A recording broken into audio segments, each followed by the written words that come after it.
Water has memory. It remembers every hand that touches it, every voice that whispers across its surface. The wealthy think they own it, control it, shape it. But water always knows who belongs. Before we dive into the story, comment below where in the world you're watching from. Nina Carvalho didn't look like someone who owned anything. Standing at the gates of Thermalux Spa Resort, her worn leather sandals and simple cotton dress marked her as clearly as any sign: visitor, not member. Her dark hair, pulled into a loose braid, carried hints of morning rain. Beside her, 12-year-old Bianca bounced on her toes, eyes wide at the marble fountains. "It's beautiful, Nina, just like in the magazines." Nina squeezed her sister's hand. "Happy birthday, Pequena." The lobby gleamed with imported Italian marble, each surface reflecting soft golden light. Orchids cascaded from crystal vases.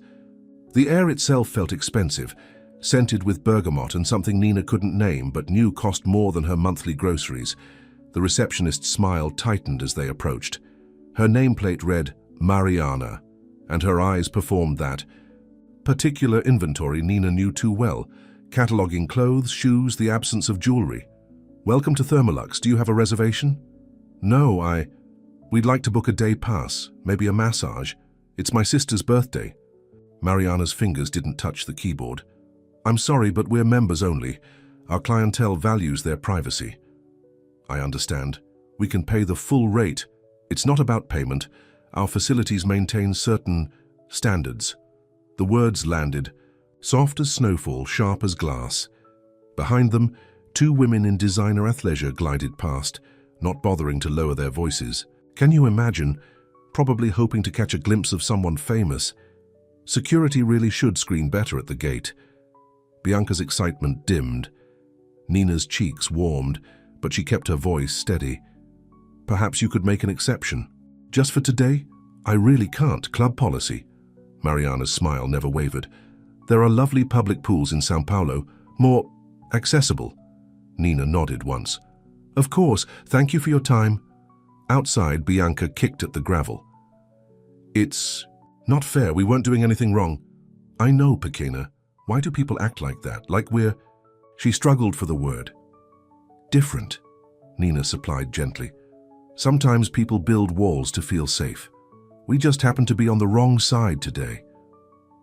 That evening, while Bianca slept, Nina sat at their small kitchen table, staring at documents she hadn't touched in years.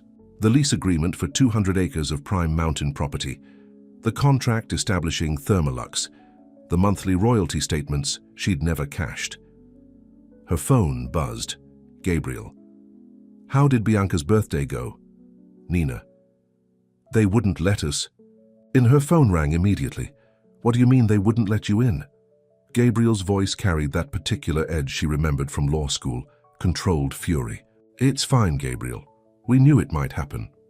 You own that land, Nina, every spring, every stone, and I leased it to them. Their property, their rules." "Actually," she heard papers shuffling. Section 14, paragraph 3. Owner retains right of access for personal use with reasonable notice. Nina was quiet for a long moment. "I just wanted Bianca to have something special, one perfect day. Then let's give her one." 2 days later, Nina stood in the same lobby, wearing the same dress. But everything else had changed. The general manager rushed forward, face flushed. "Ms. Carvalho, I'm so terribly sorry about the misunderstanding. If we had known—" "But you didn't know," Nina said quietly. "That's rather the point, isn't it?" Behind the manager, Mariana stood frozen, recognition dawning like a slow sunrise. Other staff members clustered in doorways, whispers rippling through the space. "The owner? She owns all of this?" But she looked so— Gabriel placed the settlement documents on the reception desk. "As of this morning, Ms. Carvalho has exercised her right to terminate the lease agreement, effective immediately." The manager's hands trembled slightly as he reviewed the papers. Surely we can discuss this? Work something out?" Nina walked past him to the windows overlooking the thermal pools. The same waters that had bubbled here when she was a child, when her mother would bring her to bathe in the natural springs before developers arrived with their vision of exclusive luxury. "I've been thinking about my mother lately," Nina said, not turning around. "She cleaned houses for women who now pay thousands to come here. She used to bring me to these springs before dawn, when no one would see us.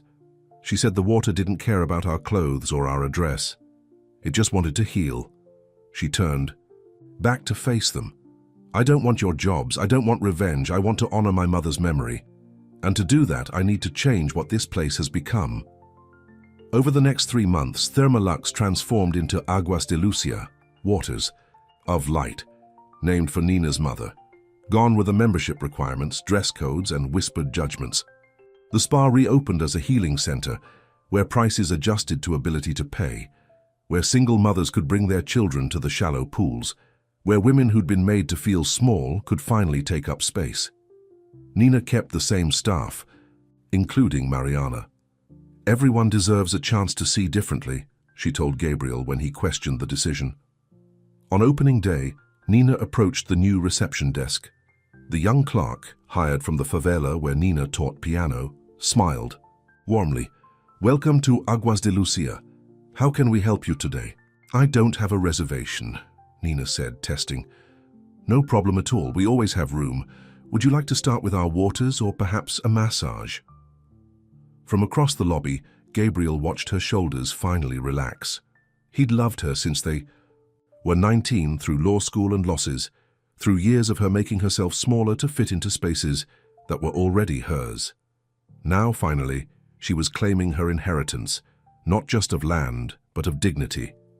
At the thermal pools, Nina slipped into the warm water beside an elderly woman who cleaned offices downtown. They didn't speak, didn't need to. The water remembered them both, holding their stories with equal tenderness. Later, as the sun painted the sky pink and gold, Bianca found her sister in the meditation garden their mother had loved. "Nina, are you happy now?" Nina considered the question, watching steam rise from the pools where children splashed alongside executives, where cleaning staff relaxed next to celebrities. "I think Mama would be," she said finally. "She always said water finds its own level. Maybe people do too if you give them the chance." That evening, as the last guests departed, Gabriel joined Nina by the main spring. "You know what's different about this place now?" he asked. "What?" "It remembers what it was meant to be." Nina smiled, dipping her fingers in the ancient waters. "Maybe we all do, eventually." As night fell over Aguas de Lucia, the waters continued. Their endless song, the same melody they'd sung for Nina's mother, for her grandmother, for all the women who'd ever been told they didn't belong.